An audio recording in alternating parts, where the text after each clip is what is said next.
नमस्कार श्रोताओं, मैं पापिया भट्टाचार्य संपादकीय सलाहकार सदीनामा लेकर हाजिर हो गई हूँ।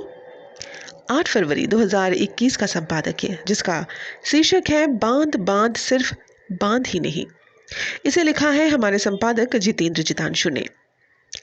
दोस्तों, रविवार को ऋषिगंगा तपोवन में हुई तबाही ने केदारनाथ आपदा की याद दिला दी। नदियों ने रौद्र रूप धारण कर अपने रास्ते में आई हर चीज को कागज की तरह बहा दिया। लेकिन ये किसकी लापरवाही है? क्यों केदारनाथ आपदा से सबक नहीं लिया गया? वर्ष 2013 में आई उस महा आपदा के जख्म अभी पूरी तरह भरे भी नहीं थे कि कुदरत ने एक बार फिर आंखें तरेर दी। जानते हैं क्या हो सकती है इसके पीछे की वजह? आज की संपादकीय में, जिसका शीर्षक है बांध बांध सिर्फ बांध ही नहीं। अपनी नैसर्गिक खूबसूरती के लिए मशहूर उत्तराखंड रविवार को एक बेहद दर्दनाक हादसे का गवाह बना। यहाँ के चमोली शहर में देखते ही देखते रौद्र हुई धौली गंगा अपने बहाव में जाने क्या क्या बहा ले गई। अभी तक माना जा रहा है कि ये जल प्रलय ग्लेशियर के फटने से आई, लेकिन एक्सपर्ट्स अभी इंतजार करने की सलाह दे रहे हैं। इन सब के बीच एक बड़ी तस्वीर दिखाई देती है हिमालय पर मंडरा रहे संकट की। आमतौर पर ग्लेशियर झीलों के निर्माण का परिणाम होता है, जिन्हें प्रोग्लेशियल झील कहा जाता है। अक्सर केवल तलछट और बोल्डर से बंधे होते हैं। यदि इन झीलों की सीमाएं भंग हो जाती है तो ये बड़ी मात्रा में पानी को पास की नदियों तक ले जा सकती है, जिससे तलछट, चट्टानों और अन्य सामग्री को उठाकर रास्ते में गति प्राप्त हो सकती है और परिणाम स्वरूप नीचे की ओर बाढ़ आ सकता है। सीमा कई कारणों से भंग हो सकती है।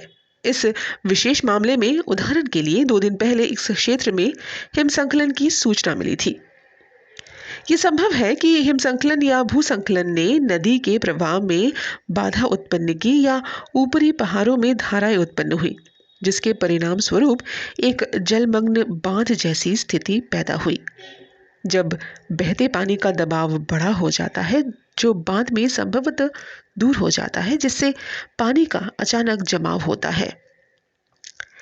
यहाँ पर हम सामान्य वैज्ञानिक मान को माने, जो हम बचपन में पढ़ते चले आ रहे हैं। हिम का जब जमाव शुरू होता है तब उसका आयतन बढ़ने लगता है, और अगर हम किसी सीमा में बंध जाते हैं अगर हिम किसी सीमा में बंध जाता है तो वो किनारों में आकार फैलाने लगता है। हिम के दबाव से किनारों में थोड़ी गर्मी होती है, जिससे हिमखंड का कुछ हिस्सा टूटकर गिर जाता है और अचानक से बाढ़ की स्थिति पैदा होती है।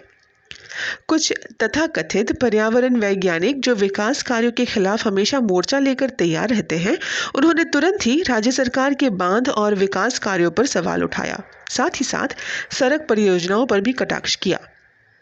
इंफ्रा परियोजना और बांध नदियों के लिए स्पीड ब्रेकर के रूप में कार्य करते हैं। यदि वे न हो, पहाड़ी क्षेत्र और साथ ही मैदान इलाके पानी की कमी के कारण शुष्क हो जाएंगे और बाढ़ नियंत्रित नहीं होगा तो बहुत कुछ शेष हो जाएगा।